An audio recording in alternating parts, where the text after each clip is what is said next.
You know the advice we've all heard a million times, right? Find balance. Don't burn yourself out. It's sold to us as the golden rule for a happy, successful life. And honestly, we mostly just accept it. But what if that one piece of well-meaning advice is the very thing holding you back from doing something truly great? Let's dive in. I mean, this is the one, isn't it? It just sounds so wise, so profound.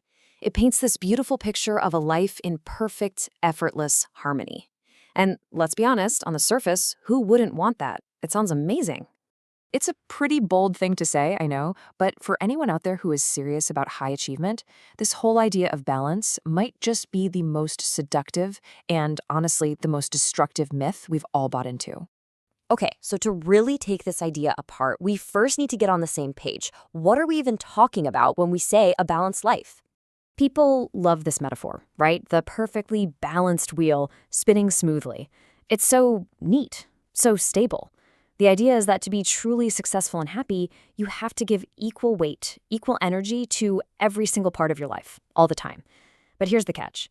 That vision isn't just unrealistic. It's actually really, really damaging.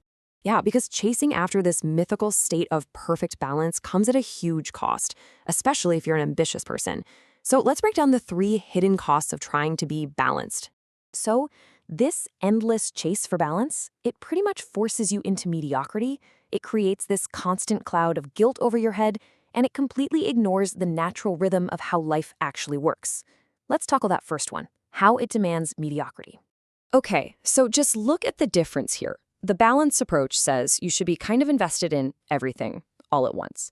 But what that really does is average down your effort. It spreads you thin. Excellence, though, that requires the exact opposite. It demands a crazy, disproportionate, intense focus on one thing. I mean, think about it. Does an Olympic athlete have a balanced life when they're training? No way.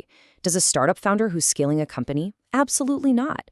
To do something extraordinary, you have to concentrate your energy. And that leads us right to the second big cost, guilt. It's this impossible, unwinnable conflict. So you pour everything you have into your work, but then that little balance voice in your head starts whispering that you're neglecting your health or you're a bad friend. So you pull back from work, and guess what? Now you feel guilty that your work is slipping. It's this vicious cycle, all because you're trying to follow 2 sets of rules that are completely at odds with each other. And finally, the balance model pretends that life is, well, static, like nothing ever changes. But that's not how life works, is it? Life happens in seasons, in chapters. There are seasons for grinding it out and building a business. There are seasons for being all in on your family, and there are seasons for deep rest and recovery. The myth of balance, though, holds up this one single, impossible standard and judges every one of those different seasons against it, making you feel like you're failing for not doing everything all at once. Okay, so if the balanced life is a trap, what's the alternative? What are we supposed to do instead? Well, it's a really powerful idea, strategic imbalance. And this right here is the absolute heart of it. Imbalance isn't a sign that you're dysfunctional or that you failed. For high achievers, it's a strategy. It's a necessary tool. It's about consciously and deliberately choosing to go all in on one area for a specific season to achieve something truly extraordinary. Here's a great way to think about it. We all know that multitasking on our computers is a total myth, right? You're not really doing 2 things at once. You're just switching back and forth really, really fast and losing focus and efficiency every single time. Well, the balanced life is basically applying that same terrible strategy to your entire existence. And we all know that multitasking is the sworn enemy of doing excellent work. Every single time you switch your focus from your career to the gym, to your relationships, to your hobbies, you pay a cognitive price. Your attention gets shallow, it gets spread thin. And that's exactly why so many people who are chasing balance feel constantly busy, but also deeply unproductive.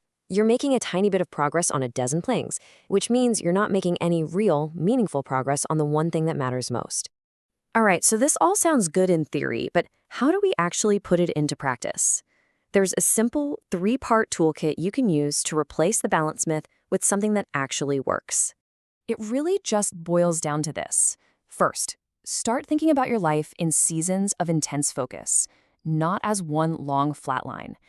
Second, instead of trying to balance a dozen different things, just identify a few absolute non-negotiables, like 8 hours of sleep or dinner with your partner, and protect those at all costs. And third, and yeah, this is the tough one, you have to learn to tolerate the guilt. This is such a powerful way to reframe that feeling. That guilt you get when you're working late isn't a signal that you're failing at life. It's the emotional feedback you get when you're making a hard, conscious choice. It's actually a sign that you are prioritizing what's important. So ultimately, this isn't about better time management or a new productivity hack.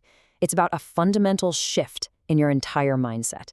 It all comes down to giving yourself permission. I mean, this says it all, doesn't it? The idea of a balanced life feels like a wise, sensible guideline. But for anyone who's truly driven to create, to build, to discover, it's not a guideline. It's a cage. It keeps your ambition small. It keeps it safe. What you really need isn't more balance, it's permission. Permission to be imbalanced, permission to obsess a little, permission to dedicate a season of your life to something that truly matters to you, and to give it the focus and the white-hot intensity that it actually deserves. And that leaves us with one final powerful question. Forget about finding balance.